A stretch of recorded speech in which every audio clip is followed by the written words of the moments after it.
All righty, we're just going live here. It's your old pal, the neighbors, trying to gift everybody with free Wi-Fi, and it keeps my computer says, "Oh, we'd like the free version rather than the expensive pay version that I'm getting here on my secured network." Darn those neighbors for not putting a password on their internet. But I am joined by Adam Scherer as we get ready here for Saturday's 5-game slate. And it's going to be a fun one. We have a couple teams on back-to-backs, couple injuries here and there, some interesting subplots. It should be a good one, including, Adam, a game with the 245.5 projected point total. That would be Dallas at Milwaukee. I double-checked it. 2 different sites confirmed that is the projected point total. That is ridiculous. That is a lot for 2 of the stars on the slate, too, assuming that Giannis plays. Yes. So we'll break that one down because holy cow, that is I'm trying to remember one that's been that high this early. I think Washington got close. Washington Charlotte got close. I think it was like 243. And then I forget if it was last year or 2 years ago, Washington and Indiana had a couple games. Sabonis was still on Indiana. They were in the low 240s, but I don't think they got to 245. So yeah, that's a lot. Yeah, we will find out. But anyway, you guys, if my internet lags a little bit, we'll make sure Adam is doing most of the talking here. And I'll just kind of bounce in and out, take it easy, let him do the heavy lifting. You know, that's what the old bull says to the young bull. You go do all the work. But we are sponsored by Vivid Picks today. So reminder that you can get a couple cool things with them. First, if you come through the link in the YouTube description below us here, you will get you will get a $300 deposit match. That's pretty cool. We don't see those too often anymore, especially from the pick'em sites. Additionally, your very first pick'em card, because this is like Prize Picks and Underdog, etc. Your first card is insured up to $25. So make sure you put in $25 on whatever your first card is, be that, a 2-pick, a 3-pick, a 5-pick, etc. Just know that you have first pick reimbursement coming back to you on that initial card. Adam, let's slide on in here, get these done. We've got the Minnesota Timberwolves going into New Orleans, taking on the Pelicans. 221.5, very pedestrian point total here, only 221 points. Timberwolves road favorites by 5.5. This is an island game for the T-Wolves. New Orleans is, of course, without CJ McCollum.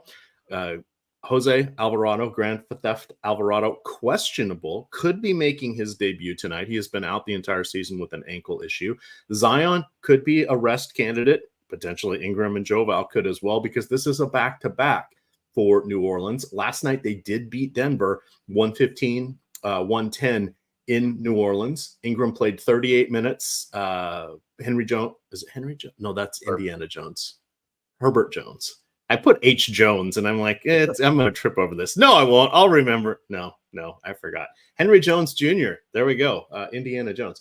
So you have Jones at 37 minutes, Valanciunas at 34. Daniels played 33. Zion played 32.6, to be very clear on that. They last played on Tuesday, though they did play last night. But prior to that, they played on Tuesday, and then they don't play again until Monday. So just setting that all up, because who knows what we're doing with rest. Adam, the floor is yours. Take us through the Minnesota Timberwolves. Yeah, looking like getting to a lot of Minnesota right now, early on in the day. Good spot against the Pels. Karl Anthony Towns getting 38% ownership, 7,900 power forward and center eligible on DraftKings. Edwards at 25% ownership. Gobert's at 19%. Conley and Anderson both between 30 and 40%. McDaniels at 24%. Reed at 15%. This team's just getting a ton of ownership, and I'm there as well for the most part. I'm getting to like 64% Towns right now, so even higher than his 38% ownership on DraftKings. I'm getting to 52% Edwards. That price tag at 8,700 is pretty nice. Shooting guard, small forward is great. He's been difficult to get to a lot this year, just because it seemed like Minnesota's normally been on bigger slates where it's tough to prioritize Edwards or that price range in general, because you have pay up guys like Jokic, Embiid, whatever it may be. But he's been very good this year. 1.28 DraftKings points per minute, getting to a ton of him, getting to 44% Conley, 40% Anderson. So, again, a little bit over the field on those guys, even though they are popular. getting to 18% apiece on Gobert and McDaniels, right around the field, a little bit under on McDaniels, and then getting to about 4% Reed, so a little under the field on him. He's getting 15% ownership, but even that, I'm not really getting to him right now, but it's still a perfectly fine play. 4,600 power forward center eligible, typically giving you around 20 minutes, but certainly could play more if Towns or Gobert get in foul trouble. He's a good point per minute guy. It just sets up as a really, really good spot to get to Minnesota. Very favorable pricing, solid enough matchup. Everything looks good for the Timberwolves. Yeah, I was surprised at how they were popping. At first I thought when I looked at the first run through Fantasy Cruncher just to see what sort of showed up this morning, I was expecting to see someone out or someone questionable. It just seems like their salaries on DraftKings anyway have just all ticked down a little bit, and that has made some of these guys appealing from a point per dollar perspective. Of course, with 9 other teams in action and Saturday shenanigans will probably have better value by the time the lock starts, but it is populating most lineups there with 2 Timberwolves as the better point per dollar plays. So that's kind of fun. You mentioned Anthony Edwards. He had like 2 weeks ago, had a really good Yahoo price. I like to play over there on Yahoo. We do support them with our projections and boom bust tools, etc. But I liked him over there, and I was breaking it down because I wanted to write him up. Has he become the number one option, like unquestionably now on Minnesota? Has he overtaken Karl Anthony Towns, do you think? Yeah, I mean, his usage rate this year is like 6 points higher than Towns, and Towns still's maintained the 27% usage rate. It's not like Towns isn't a high usage guy anymore, but Edwards for the season, 32.9% usage rate compared to Towns at 27%. So I think pretty clearly the number one guy. Also, a 24% assist percentage. You have, for comparison, Conley's at 24.8%, Anderson's at 23.3%, Edwards in between them at 24%. So he's taking on a really big playmaking role in addition to being the leading usage guy by a pretty wide margin. So, yeah, I think it's fair to say that it's the Anthony Edwards show. Yeah, I had thought that my supposition is that in 2 or 3 years he'll be challenging for the scoring title. I don't think he's quite there yet, but I think he's going to average over 30 a game at some point in the next couple of years. So anyway, before we get to the Pels here, I'm going to drop a link into the YouTube chat. This is the link for the show. We have 1 like on it. You guys should go like this link and then go see who liked the link, because it's a porn bot. It'll be well worth your time if you're into camouflage bikini tops. So there we go. And don't retweet their tweet, but you can retweet ours. That I would appreciate. The rest of it, what you do with that is on your own time. Adam, the Pels, let's just assume everybody's playing tonight. I went and looked to see what Zion ended up doing in the fourth quarter. It looked like he had 2 different stints, though I think they emptied the bench with about 2 or 3 minutes to go. He still played less minutes than expected. I think this is a decent chance for him to play. Tonight they are off, or they don't play again until Tuesday. So I think that will be helpful. Let me double check unless that's Monday. What are you thinking here about the Pels? Yeah, their next game is Monday. They last played on Tuesday. So they went Tuesday, Friday, Saturday, Monday. So they have a nice little stretch there. Yeah, so I mean, right now with everybody projected in, there's not a lot that stands out from the Pels. The guy that I'm getting to the most right now, and that the field is getting to the most, is Alvarado, 3,500. He's questionable. It would be his first game of the season. We have him projected right now for 15 and a half minutes, like 14, 15 DraftKings points. So this is one of those guys that it's just a matter of, it's 10 o'clock in the morning. We're waiting on news. There's probably going to be better value that opens up during the day. But with the way things are projected right now, I have about 20% Alvarado. So pretty much in line with the field. And again, it's just, that's what we have right now. We're probably going to have more stuff later. If Zion gets ruled out, that's going to open up stuff from this team itself. And then obviously there's other spots that we can get to or that are likely to open up too. But for right now, getting, around the field, slightly over the field on Alvarado. Brandon Ingram's pulling 10% ownership on DraftKings. I have about 8% of him. Shooting guard, small forward, 8,600. So same positions, same price tag as Anthony Edwards at a cheap, or at, like a third of the ownership. But, Edwards does have the better matchup. Minnesota's been very solid defensively this year. And Edwards, just is really, really good. Not that Ingram isn't, but Edwards just projects a bit ahead of Ingram. So I think that Ingram should be lower owned, but it is certainly a spot where in an individual lineup, if you already have a bunch of popular guys and you want to play Brandon Ingram instead of Anthony Edwards, it makes perfect sense. If Zion's out, Ingram will certainly look better. We know they don't have CJ McCollum. So those are the two getting ownership right now. Zion's getting 10%, Valanciunas getting 6%. I'm getting the 2% Zion, 4% Jordan Hawkins. You have Dyson Daniels at 5,400 getting 5% ownership. He had a solid game again yesterday in another start. He played 33 minutes. Certainly a fine contrarian piece. And he'll look better if Zion's out. But with Zion projected in right now, it's kind of a weird team because the guy getting the most ownership is questionable and hasn't played all season long in Alvarado. But it kind of just speaks to the main pieces here being correctly priced at this point. You still get upside, but from a median standpoint, they're pretty much where they should be. There is obviously a ceiling on an $8,400 Zion or $8,600 Ingram or $6,300 Joval, wherever you want to go, but none of them stand out as priorities. All righty, we're going to continue along here. See, we have about 200 people watching, just 40 likes. Hit that like button. It will be worth your while. If we get a lot of likes, then good things will happen to you, especially in the DFS world. Moving on to our second game here, we have the Miami Heat favored by a bucket in Chicago, 213.5 implied point total here. You have Tyler Hero still out for Miami. This is an island game for the Heat. This is a back-to-back for Chicago. It's also a 3-4. They played Orlando the last two games. They play Miami again on Monday. All of these were in Orlando. They did lose last night. All of these were in Chicago. They did lose last night, 103 to 97 to Orlando. We did see Zach played 41 minutes. DeMar DeRozan played 36.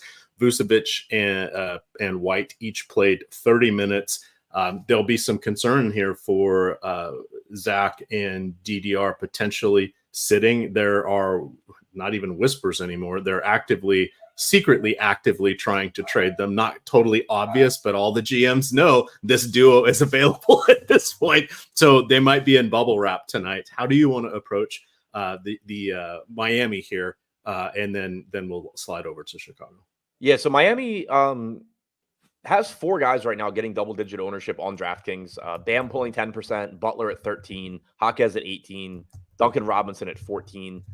I'm not really getting to them as much. And, again, this certainly could change, but I'm getting to 20% Jaquez at 4,700. So that's pretty much in line with the field there. But I have 8% Duncan Robinson, so I'm a little under the field. I only have 2% Jimmy Butler. I don't have any Bam. So while I was pretty much just jamming in Minnesota, even though they were popular, I'm not getting there on these Miami guys that are getting ownership. And I don't really know the reason. I think that they all look perfectly fine, but they are priced up a bit. Bam is 9,200 at center only. Butler 8,500. So another Ford in that Anthony Edwards range. And, Edwards just looks better. Right now we have Butler projected for 41.7 DraftKings points. We have Edwards at 46.2. So you can absolutely argue that Jimmy Butler can beat Anthony Edwards any given night. There's no counter argument to that, but we have a pretty big gap in projection right now, pretty much a 5-point gap there. Brandon Ingram also at 41 DraftKings points. So I think that's why for me, right now, at least I'm just jamming in Anthony Edwards kind of at the expense of Ingram and Butler, is that we don't have them projected that similarly. And Butler and Ingram are still getting enough ownership compared to Ant that I'm just getting more of him. So it's an interesting spot to pay attention to ownership wise.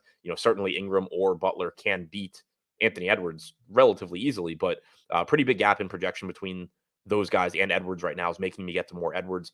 Duncan Robinson at 5,800, shooting guard, small forward. He's been playing plenty.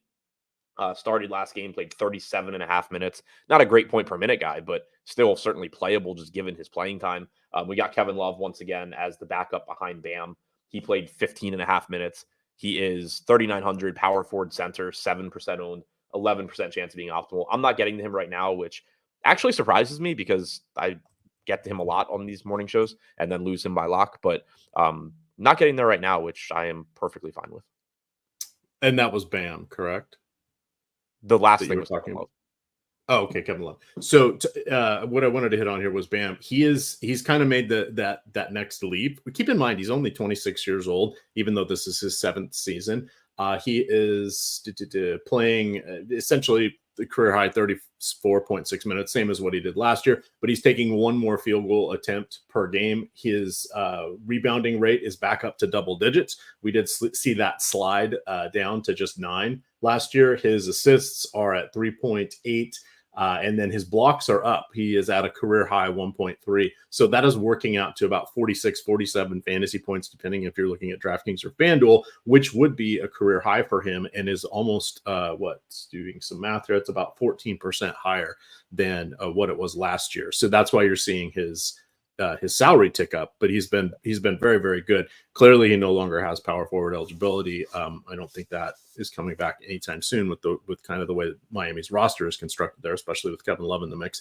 But he is someone that is kind of borderline excellent option day in and day out. He just gets dinged for playing at the center position, which usually brings us our best point per dollar players day in, day out until somebody gets dinged up or hurt. Before we get over to Chicago here, Thomas James Moran asked a question: how many Wolves is too many tonight for DK single entry? So I did say in chat, I did say 3, but I want to expand on that just a little bit. 3 is kind of loosely the number that you want to look at. If someone else were to be out tonight, set it at 4 and move on. If you look at who you're getting, like for example, I didn't try to make this work, but say you get Giannis and Doncic or one of those and Bam or something, and you are getting 4 cheaper Wolves from a point per dollar perspective, I wouldn't have any issue with that. It just sort of depends on what your composition is. There will be other plays that unveil themselves as we head towards lock tonight. And you guys can tune in at 6 o'clock on the NBA Live Before Lock show. But for the moment, I would say 3, 4 would really be as much as I would go. When you see the decimated teams with injuries, that's when you really want to just put everybody in, because there's just going to be minutes for everyone. And that is the key ingredient here. The worry could be with some of the Minnesota folks is, if you're putting in Edwards or if you're putting in Towns or Gobert as one of those 3 or 4, and it ends up being a romp because New Orleans is sitting some people, then you're kind of hamstrung because that game could be over. Or if we saw last night with like we did with the Knicks in the fourth quarter, and it was everybody but the people I needed getting rebounds. I had who did I have? I had Randall and I'm blanking on their small forward's name, who came over from Portland, Jason Hart or Josh Hart, but it was Brunson getting all the boards. It was quickly getting all the boards. Duncan Robinson, of course, because he was on the court. But even then, I had my guys on the court, and they just weren't doing anything, right? So the ball's bouncing funny ways. Anyway, Adam, back to you. The slate started right now. 10% of my lineup would have 4 Timberwolves, 42% would have 3, and 30% would have 2. Okay, so 3 feels like the magic number. Special occasions for 4. Yeah, 5 out of 50 have 4. Okay. Look at Chicago for us here. Do you want to guesstimate if anybody's out, or just treat it like they're all in and save that heavy lifting for Neil Orfield on Live Before Lock? For Chicago? For Chicago, yeah. Yeah. I mean, so right now we have everybody projected in, and that is making me not get to much Chicago at all. 4% to DeRozan, 2% apiece to Vooch and Levine, and that's it. Field not getting too much. You have 5 to 10% ownership on Vooch, DeRozan, Levine, Kobe White. They're all just sort of secondary options. Levine lost small forward eligibility, so that makes him more difficult to get to. Vooch's price tag jumped a little bit. It did come down from yesterday, but it jumped previously. So he's coming in at 8K. If everybody's in, Chicago just sort of looks like a team where you're always fine getting to Vooch, DeRozan, Levine, White as like a last guy in at low ownership, but none of them stand out. None of them look like they're going particularly under-owned. None of them look great in terms of projection or point per dollar. So pretty difficult team to get to if they're in. If you were to get Levine out, then clearly DeRozan and Vooch are going to look better. Same if DeRozan's out. If you get 2 of those guys out, Kobe White actually starts to do stuff offensively as well. So that'll be something to keep in mind. Also, Alex Caruso has been banged up. If he doesn't play, you have more minutes available for some combination of Craig, Williams, Dosunmu. All righty, I'm going to drop the Vivid Picks link into chat for you guys here, because if you sign up coming in through our link, you will get a $300 deposit match. If you just come in on their other links, you're only going to get a $100 deposit match. So definitely come in through our link for that $100 deposit match. You will also get your first prop card protected up to $25. If you lose, you will get up to $25 back in Vivid site credit. So that means with your first card, play $25. It makes the most sense. So even if you're not going for that full maximum, put in $25 there and get the most bang for your buck there. All righty, let's go on to some of our next action here. We're at the halfway point, but we are at the most exciting game of the night. As I mentioned, 245.5 point total here. Dallas Mavericks, underdogs by a bucket in Milwaukee. We know that Maximilian Kleber is still out with a toe issue. The Mavs last played on Wednesday. They do play tomorrow. They're flying back after this game to Dallas. They're going to be hosting Sacramento. Milwaukee is without Jay Crowder. He's going to miss the next 2 months with a groin injury. That doesn't sound like fun. Chris Middleton is doubtful. And then you have Beauchamp is questionable. He has a sore ankle. This is a back-to-back as well as a 3 and 4. They did beat Charlotte last night in Charlotte, 130-99. Lopez played 33 minutes, Lillard 31, Beasley 30, Giannis 28. Portis and Connaughton each had 30 off the bench. My guess is everybody is going to be a full go tonight, but who knows with the aging Damian Lillard and bubble wrap Giannis. Talk to us about this game, Adam. The two apex fantasy options here going against each other with an ungodly high point total here. This should be a fun one. Yeah, it just reinforces how salary determines everything in DFS, because you have this game with a massive total and there's not much ownership coming into it. Luka's pulling 3% ownership on DraftKings right now at 12.2K, and it's just a matter of the lack of value that we have at the moment. You know, we already talked about the Pels and how Jose Alvarado is showing up 15 to 20% of the time. That just speaks to how little value we have at the moment and how difficult it becomes to get to Luka at 12-2. Kyrie's a bit easier to get to. He's $9,000 point guard, shooting guard. He's the only guy on the Mavs right now projected for more than 6% ownership on DraftKings. He's coming in at 12%. I'm 2x the field there at 24%. So it's a lot easier right now, at least, to get to Kyrie instead of Luka. He's $3,200 less expensive. And then other than that, you're just looking at more, low-owned contrarian options. I'm not getting to anything else from Dallas right now. If you want to get to some $5,500 Derek Lively or 6K shooting guard, small forward, Tim Hardaway, those guys are perfectly fine, but the prices have come up a little bit. Neither one stands out as, a great option. So it's surprising given the game total here. And, you could certainly make the case if you just wanted to say, I'm going to stack this game and it's somehow going to be a contrarian game stack of a 245 point game. But the pricing just makes it really difficult to get to this game. And it's a combination of the pricing and the way the teams are set up. Like Luka and Kyrie do so much for Dallas that there's not a lot to like as far as the secondary options go. And then those guys, have also gotten a little bit more expensive. If this was a team where, things were spread out a little bit more as far as offensive production, it would be easier to get to those secondary pieces. But when you have Luka just dominating everything and you have to pay over 12K to get to him, it becomes a situation where it's like, okay, well, it's tough to get to Luka, but I still don't really want to get to the other guys because they don't really do anything. So Kyrie's the guy that really is standing out to me right now with the way the value's looking. All right. In chat, Justin Wilson asking, where is Chris Middleton listed as doubtful? I pulled up from one of the aggregator sites, but he has not played in a back-to-back this year. He's had 2 opportunities. He did not. I don't think he played in any back-to-backs last year. He's just been maintaining that with the sore knee and the sore various other lower leg issues. The coach was quoted saying here, while Middleton is playing Friday, they're not sure whether or not he will rest on the back-to-back Saturday. It is worth noting that he did play just shy of 22 minutes, which is his season high. He has loosely been capped in that 18 to 22 minute range here. His last 5 games were, including last night, 21.9 minutes, 20.3, 19.4, 19.5, 19.9, then going back 21-2. 21. So even if he's playing, he's going to be capped around 21. I doubt he plays tonight, just my guess. So I went with doubtful. We'll have ample information before we get there. And I see Chris Keenan asking, best advice on the best bottom of the barrel, 3,000 to 3,800 player. Come back and look before lock. We're not going to know who the best player is right now. And it's right now, my answer based on who I'm getting would be Alvarado, and the dude might not even play. Yeah.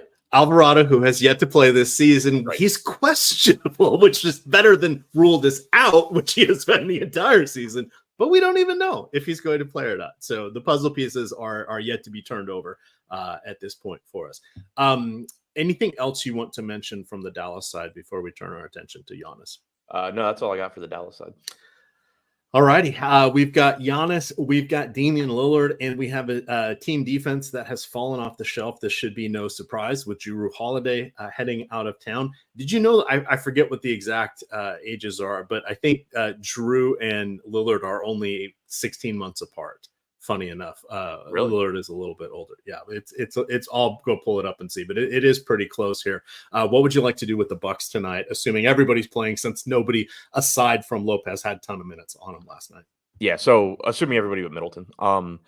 We don't have Middleton. Thank you. Yeah. I walked right into that one. So yeah, assuming Giannis and Dame are playing, this team also is tough to get to. Giannis is the only guy getting double-digit ownership on DraftKings. He's getting 16%. If the slate started right now, I'd be half that at 8%. And I think it's just, there's nothing wrong with getting to Giannis, and he is always going to look better on FanDuel, or at least he has so far this season. He's a little bit less expensive on FanDuel than he is on DraftKings, and their roster construction is just a little bit different. But Giannis looks great on FanDuel, 26% ownership, 22% chance of being optimal. On DraftKings, though, it's still tough for me to get there. If Dame is in, you're talking about 1.45 DraftKings points per minute on average this season for Giannis. That should go up in this matchup against a weak Dallas defense, but he's still 11K on a slate that doesn't have a lot of value and does have a strong mid-range. We've already talked about Anthony Edwards. You've talked about Kyrie Irving, Brandon Ingram, Jimmy Butler. Even though I wasn't getting a ton of those guys, they're still there. There's a lot of mid-range guys that can put up big games, and it's difficult to pay for Giannis. So I'm not getting to the field right now on DraftKings. The only guy I'm really getting from this team, Malik Beasley, 4,600 shooting guard, pulling 10% ownership. We have him with a 14% chance of being optimal, which is actually slightly ahead of Giannis. I'm getting 22% of him. So I'm using him as a contrarian value play right now. Certainly not an exciting option. 0.7 DraftKings points per minute this season for Beasley, but we've mentioned it a bunch. We just don't have a lot of value right now. That certainly can change as the day goes on, but you're getting what should be a high scoring game. You're probably getting upper 20s, low 30s in minutes from Beasley. Maybe some increased usage without Middleton, even though I assume most of that goes to Giannis and Lillard if they're in. So he's showing up for me. But other than that, I'm just not really getting to much of this team. 4% Connaughton, 2% apiece on Portis and Dame. If Giannis gets ruled out, Dame at 9,800 starts to look better. If Dame gets ruled out, Giannis looks great. But assuming everybody except Middleton's in, I'm looking to this team more so just for value, specifically Malik Beasley at 4,600. But you could make a case for $4,200 Connaughton as well than I am the actual main pieces. And again, that's more so DraftKings because of the pricing. Giannis is easier to get to on FanDuel, as I mentioned. Dame is $800 less on FanDuel than he is on DraftKings. He looks good. He's 20% owned on FanDuel, 24% chance of being optimal. Much, much, much more appealing team overall on FanDuel than on DraftKings. All right. I did say that someone was saying Alvarado is out. He's trending towards playing. I just dropped a link into chat showing him driving, doing a baseline starting drive. That's going forward, controlling the ball and not at quite full NBA game speed. Of course, his Grand Theft Alvarado steals are his game. He just magically ends up where he needs to be to get them. That's not going backwards or lateral. So that could be what is slowing him down a little bit. But the coach did say it looks like he's getting closer to return. And I was wrong, Adam.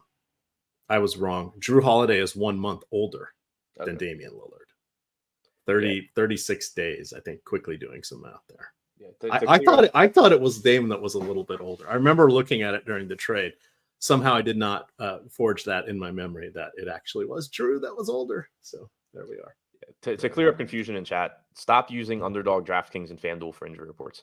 Go to the actual injury report, or if you happen to catch it, like coaches talk about it. So that's the case with Alvarado. Their injury report hasn't come out, but yesterday they said he's not playing tonight. He could be back tomorrow. So he will be listed as questionable most likely. But yeah, like relying on DraftKings and FanDuel to update injury news is going to get you in trouble. Yes, that is, it's very sad. I'm going to drop the link so you guys have it. Here is the injury report. It comes out typically, I think it's 3 official times, but sometimes it comes out with the overnights a little bit. Teams, depending if they're on the back to, pardon? It comes out every hour on the half hour. Oh, is it now? Oh, I thought it used to be like I thought it was always like at 2:30, 5:30, and okay. Yeah, they changed it a couple years ago to try and get better injury reporting. Hasn't really worked. I just use the aggregator sites, especially in the morning. But there you guys go. There's the official link. So you can click on it. You can see the last one we had was the 9:30 report, which means the 10:30 report apparently will be popping up soon. But you can see that players on the injury report, sometimes they will carry over from prior games, especially if someone has been lackadaisical and not updating their team injury reporting. Shockingly, even with sports wagering legal in so many states these days, the NBA doesn't get fully on top of this, which is just they want an integrity fee, but they can't keep their house in order. So whatever. But that's neither here nor there. But this is how you can get the injury reports for the real stuff. All righty, let's. Oh, Tokyo Swan said he thinks COVID changed that reporting. Very well could. I just always had it in my mind that it's like, if you're going to post your article, be sure to wait for that 11:30 report because it's the 1:30 p.m. Eastern is when you typically get a lot of new information. Yeah, that's the one that always gobsmacks me because it's like, yeah, really? that's why my lineup generator video comes out at 2. Good call. All righty. Anything else from this game? Some of the secondary players, since as you aptly pointed out, the Stars are rather spendy tonight. Yeah, I mean, nothing else right now. But again, like this game could just look entirely different if Giannis gets ruled out or Dame gets ruled out. Okie dokie. Let's move along here. Where are we? Let's do one more game, and then we can do some screen shares here. The next game is game 4 of our 5-game slate. Is the Memphis Grizzlies at San Antonio taking on the Spurs. Grizzlies favored by a bucket, 226.5 implied point total here. Memphis is without Smart, Kennard, and Tillman. They also have Derrick Rose has been upgraded to questionable, but he has been out for the last 7 games with I think it was a sore knee. The Grizzlies played on Tuesday. They do play again tomorrow. They will be back home and they will be hosting Boston. San Antonio played last night. You've got Trey Jones. See, here's a good one. I read some quotes that said he could be out for another week or 2, but he's listed as questionable, right? So again, we never know for sure on the injury reports. No, he's not on. There is no injury report for the Spurs. Questionable is just whatever site you pulled up. Whatever it was the last time. Okay. So Devin Vassell dealing with an adductor. This is a back-to-back. The Spurs did lose last night at home, 129-120. Jeremy Sohan played 37 minutes. Keldon Johnson played 36. Collins smashed, played 34 minutes. Wemby played 30. Champagny got into the starting lineup. He played 25, though Branham got 28 off the bench. Start us off with Memphis here. Probably a little easier to decipher. Great game environment. Is Desmond Bane going overlooked tonight? There are 9 players on the Grizzlies projected for 10% ownership or more on DraftKings today. That's what we call even Steven. Yeah, I mean it's wild, but I'm getting to all 9 of them. I don't necessarily have 10%, but I have at least 6% of 9 different guys on Memphis.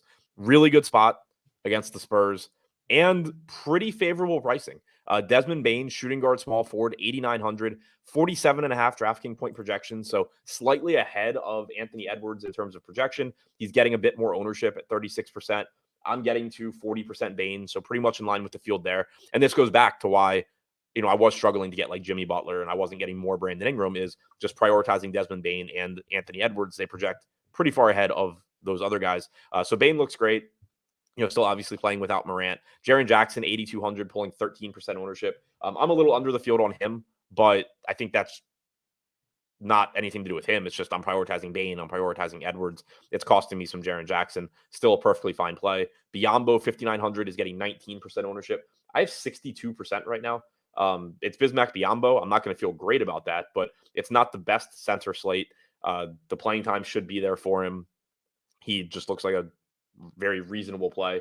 Santi Aldama is pulling 11%. He is showing up for me 26%, so I'm over the field there. Derrick Rose is the big question mark here. 4K, has missed a bunch of games. It's Derrick Rose. I kind of just assume he's not healthy, like he never is. But if he's back, he's 4K. We only have him projected for 16 minutes. He's still showing up in 20% of my lineups, 16% of the field's lineup. So this is another Jose Alvarado where I have no idea if he's even playing tonight. don't know how many minutes he's going to play, but value is so weak right now that even giving him 16 minutes makes him look like a guy you're playing 15 to 20% of the time. John Conchar at 3,700 getting about 19% ownership. I'm at 18%. Jacob Gilliard, I have 12%. The field is at 24. So I'm about half the field on him, but he's 4,800. Perfectly fine value play in a good spot. David Roddy at 4,600. He's getting 14% ownership. I have about 12. I have 6% Zaire Williams, who's getting 10%. Bain is the guy. Bain and Jackson are the guys that clearly you feel confident in their production. Desmond Bain in particular, just fantastic with shooting guard, small forward eligibility.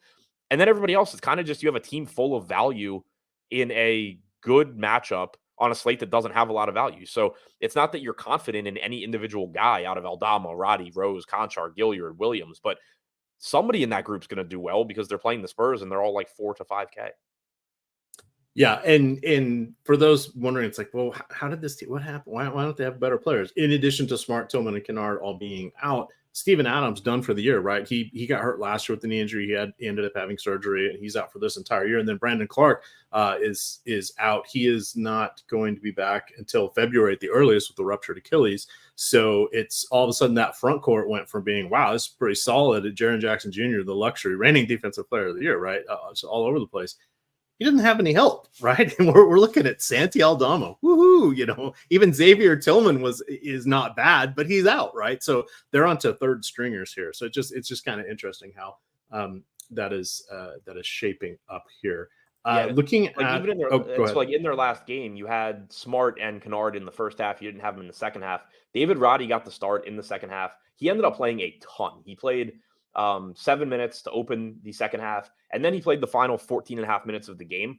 That's not something you necessarily expect to repeat itself, because a lot of times coaches will condense rotations when they have mid-game injuries, and then you'll get a more expanded rotation in the next game. But with Kennard and Smart out on top of the guys that were already out, you kind of need them to play. Like, Roddy's going to play a good amount of minutes. John Conchar played the final 14 minutes of the game as well. It was a blowout, so you're talking garbage time through there too. But there's just a lot of minutes available in a good spot here. If you still have that up, what did Gilliard play in the fourth quarter? Did he sit most of the fourth? He didn't play at all in the fourth. Okay. So I guess he's no longer a bench guy, or they've got him in bubble wrap as one of the few ball handlers remaining at this point. Yeah, I guess like the lineup to open the fourth was Conchar, Tillman, Roddy, Zaire Williams, and Aldama. And the closing lineup for the final 5 minutes of the game was Vince Williams, Kenneth Lofton, John Conchar, Tillman, and Roddy. Kenny Lofton Jr. Gotta love it. Gotta love it. Let's slide over here to San Antonio. Somebody is not playing tonight for San Antonio who played last night. We'll know more later. But how do you like the Spurs as the fourth of our 5 games here? Yeah, I mean, this one is another one that's just kind of impossible to break down because we have no news. San Antonio hasn't released an injury report since they played last night. Right now, we have everybody projected in. We have Vassell projected in. We have Trey Jones projected in. With that being the case, we have 20% ownership coming into Zach Collins at 6,900 on DraftKings. We have 16% coming into Keldon Johnson at 7,100. We have 17% coming into Sohan at 6,200. Wemby, 8,800, getting about 8% ownership. About 8% coming into Vassell at 6,600. 5% to Trey Jones at 5,300. For me, I'm getting a ton of Zach Collins. I'm 2x the field on DraftKings. Had a bunch of them yesterday. It worked out. Have even more tonight. And it just goes back to, we always talk about the opportunity cost at center. It's not quite as high tonight. Like, you still have solid center plays. You have Gobert, you have Joval, you have Bam, you have Vooch, you have, Brook Lopez, you have Biyombo, but it's not, you don't have Jokic, you don't have Embiid. And that's the really big thing. You don't have Anthony Davis either. So that's the really big thing, is it makes it easier to get to these mid-range centers when you don't have to allocate one of those positions to 100 points from Jokic. So getting to a lot of Zach Collins. I'm getting 14% Sohan, so right around the field, 10% Vassell, 10% Keldon, 2% apiece on Wemby and Trey Jones. But again, there's just not really much point in digging into this team right now because we have no idea if Vassell's playing. We have no idea if Jones is playing. We have no idea if anybody that played yesterday is resting today. Like, this team is probably going to look very different than it does right now.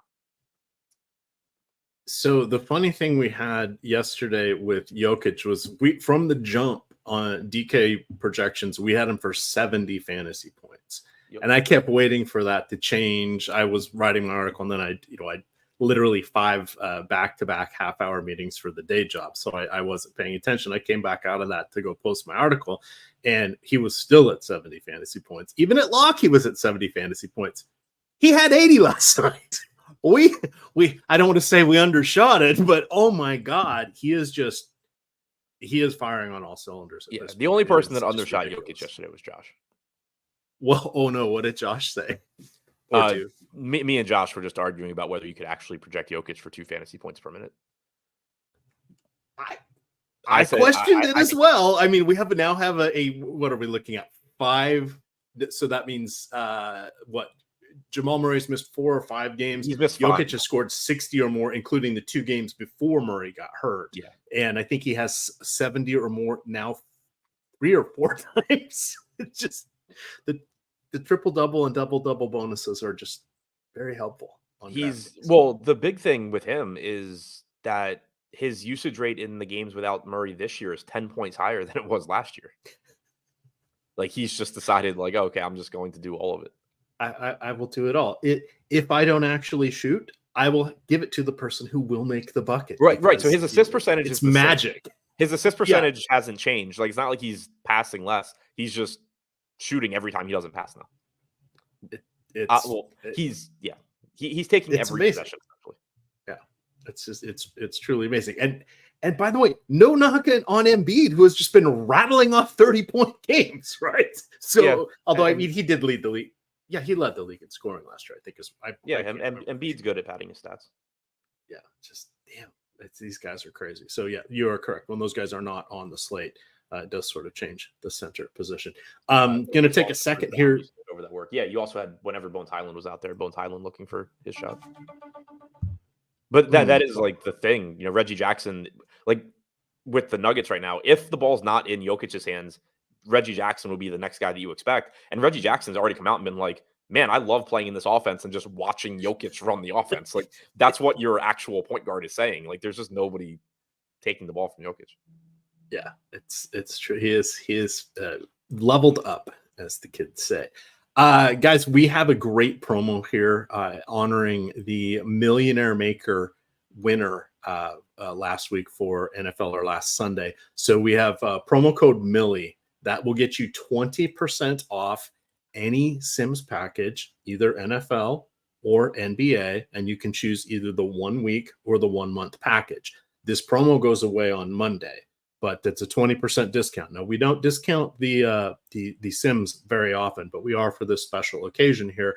It's very, very, very cool to see somebody take that down. I believe it was the $5.55 entry fee, so it wasn't the gigantic milli, but it was the one of the millies that occurred. We also had someone taking down 100K in the $3.20 max as well, which is pretty impressive because that one has like 400 or 450,000 entries. So you can see up on the screen here, I'm going to drop this link into chat. This is the landing page here for all of the contest simulators, but you can click on this. You can see all the different sports we have. This is NBA. So let's click on the see NBA packages there. You can see that you have, you can choose between the weekly or monthly for each of the packages. You remember to put in that promo code Millie and you will get 20% off. Here's the explanation of all the different things about about the Sims that you can look at. Again, very, very helpful here. And then I got, it's also linked on this page, but I will drop that link in as well.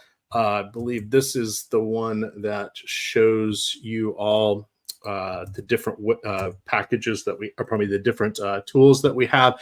And then Greg Ehrenberg on this third link here he did a full Sims video.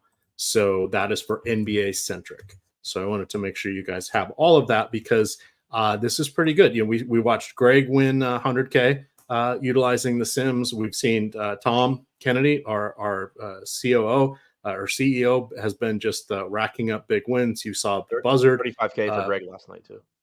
35K for Greg last night. Very, very nice. Very, very nice. Adam, I'm just waiting for your monster win. It's going to happen this weekend. I won a turbo slate for 5K yesterday. Not quite Greg level. But. That's not too shabby. Not too shabby. But there you guys go. That is promo code Millie that you get 20% off The deal ends on Monday, but you can choose your sport and the length of time for your particular package there. All right, let's hide that one, and we'll go back to our final game tonight. Adam, we want to remind everybody that at 11 o'clock today, we do have college football live before lock. You'll get Matt Gajewski and Ben Rossa breaking that down on the Stochastic YouTube channel. It will be on a different feed than this show. Oklahoma City Thunder favored by a bucket in Golden State, taking on the Warriors. 232.5 implied point total here. No injuries reported at this time for OKC. Golden State will be without Draymond Green, who has 4 more games on his suspension. Gary Payton, the second, hurt his ankle. He's going to be out for at least 4 games. Steph Curry has missed the last 2. He is questionable. He has been dealing with a sore knee, so we'll have to see if he's going to be available tonight or not, but he is getting close to a return. And then these 2 teams squared off in San Francisco on Thursday, and it was Oklahoma City that won 128-109. Of course, they were dealing with the shorthanded Dubs. What do you like here for the Thunder? And how do you rank Shai Gilgeous-Alexander amongst our other top stars, considering they're all in that 5-figure territory? Yeah. So one thing to add with OKC, Cason Wallace is questionable. If he misses, I don't know exactly what the trickle down is going to be, because obviously OKC has a tendency to run pretty weird bench rotations. I wouldn't be surprised, though, if you see more Josh Giddey. Giddey played 26 minutes last game. Wallace played 25.5. If Wallace does miss this game, I think there's a chance that you get several more minutes for Josh Giddey, which would be pretty interesting at 7,200. With Wallace projected in right now, it's pretty tough to get to Giddey. He's projected for 4 to 5% ownership. I don't have any at the moment, but that is something to keep an eye on, where he could benefit a little bit. But other than that, it's a pretty healthy team. Shai Gilgeous-Alexander getting 8%. Chet at center only on DraftKings 7,400 getting 8%. We have him going a little bit under-owned. We have him with a 13% chance of being optimal. He's the guy I'm getting the most from this team. I have 14% right now. Center only is tough, but again, this slate has good centers, but you don't have any of the true stud centers taking up those spots. So it's a little bit easier to get to somebody like Chet at a reasonable $7,400 price tag. Jalen Williams, power forward, 6,100, getting 11% ownership, 10% chance of being optimal. I have 12% of him. So those are the 2 guys I have double digits of. I'm with the field on Shai at 8%. It just comes back to the value. If we start getting a bunch of guys ruled out and more value opens up, then clearly you're going to want to get to more Shai. You're going to want to get to more Giannis. Shai's been fantastic this year. He's at 1.5 DraftKings points per minute. Looks really, really good. It's just a matter of what does the rest of your lineup look like. So I have the same amount right now of SGA and Giannis. I have more of both of them than I do Luka. But it's just, we need more value, and then we can get to more of that. I talked about Giddey, not getting to him right now, but if Cason Wallace is out, I do think he starts to look a little bit better. Lou Dort, I'm getting like 2%. The field's at 6%. The field's playing Kenrich Williams a little bit. That's another there's no value right now, so he's 6% owned. But I think the easiest guys to get to for me are Chet and Jalen Williams. All right. As we move on into the Dubs here, I see asking in chat, Jeff L said, Looney's gone under 20 minutes 4 times. Was it all foul trouble? No. In his last 2, in the last game, he had 3 fouls when he played 19.5 minutes. 3 games ago, he had 19 minutes. He also had 3 fouls in those games. I think it's a combination of Dario Saric being available and being able to play any of the front court positions. And then additionally, Kuminga has had some good shooting games, and he has not been totally lost on defense. And those are the 2 things that usually get him back on the bench, is when he makes stupid or takes foolish shots and just misses defensive assignments. So I think that could be curbing Looney just a little bit. I don't think it's a major detractor. I think it's just happenstance. I would project him most games for 22 to 25 minutes. It's just without Draymond, probably shading closer to 24, kind of half the minutes, just because there are a lot of front court options, and Steve Kerr is willing to mix and match. So a lot of it's going to be predicated on what is the defense or what is the opposing team doing. And if they're not running out like a larger front court, then Looney could easily go to the bench.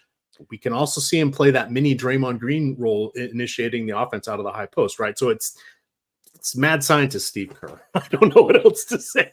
What do you have with the Warriors tonight, Adam? Yeah, so huge news here that is going to have a pretty big impact. Steph is questionable. We have him projected in right now. If Steph is out, you have a $7,300 Chris Paul who's going to look like a very, very good mid-range option. If Steph is back, $7,300 Chris Paul is pretty close to unplayable. So huge news there. And then we also just need to know the starting lineup. The assumption, I think, based on our projections and what I would guess, is Steph, Clay, Wiggins, Kuminga, Saric. We saw Dario Saric start 2 games ago, the game against Minnesota where everybody ended up getting ejected. He had actually started that game ahead of Looney and then remained in the starting lineup last game. Kuminga moved into the starting lineup in place of Draymond. So assuming Kuminga is in the starting lineup again, he's 4,900 power forward on DraftKings, getting 39% ownership, 38% chance of being optimal. I have 78% right now. It's just a value piece that I'm getting to very easily because I need them. He's not a great fantasy producer, but 0.87 DraftKings points per minute is more than enough for that price tag, assuming you're getting like 26 plus minutes from him. Right now, we have him projected for, thought I had it up. I don't. We have him projected right now for 28 minutes. Like if you're getting around that from him, assuming he's in the starting lineup, he's going to look like a good value, especially right now. As more value opens up, maybe Kuminga ends up being 20% owned instead of 40, but still going to look like a good value as long as he is starting. If Steph is in, it's really tough to get to him at 10K. Like I would just rather get to SGA at 10.5. If Steph is out, it opens up Chris Paul. Like I said, Saric is 5,500, getting 18% ownership. I'm at 28%, so a little over the field there. Kuminga and Saric are the only 2 guys from this team getting ownership with Steph projected in. They're both cheap. Assuming they both start, they both should play plenty of minutes, and they look pretty good. It's tough to get to Steph at 10K. It's tough to get to Clay at 7K. Wiggins is 5,300 and has just been terrible this year. He's getting 7% ownership. I have 2%. That's all I have from Golden State right now with Steph projected in. If Steph is out, again, Chris Paul gets better. Podziemski at 4,800 was really popular last slate. Ended up having a big game. I still wouldn't be interested in going back to him. He played garbage time. That got him an extra 5 minutes. Gary Payton got hurt in that game. Payton is out today, so there are more minutes available on the bench, but you've seen the price tag come up as well. So if Curry is out, you're expecting more minutes for Podziemski, but probably still tough to get there at 4,800. If he's in, I'm certainly not going back to him. Moses Moody should benefit from Payton being out, but it's still Moses Moody. So with Steph projected in, it's pretty much Kuminga and Saric for me. Alrighty, a last thing I want to mention is we do have the Stochastic Avatar promo. So I've got that up on the screen here. You can get to that by going across the top page there and choosing social and click on the Rock the Stochastic Avatar. But if you finish top 3, first, second, or third, or a 3-way tie for first, you will get the opportunity to get your choice of any 30-day package here at Stochastic. The key is you have to tweet to Stochastic HOF on Twitter the screenshot showing that you finished top 3 in any contest with at least 5,000 entries or more. That is the deal. Them's the breaks. All the rules and accoutrements are here on this page.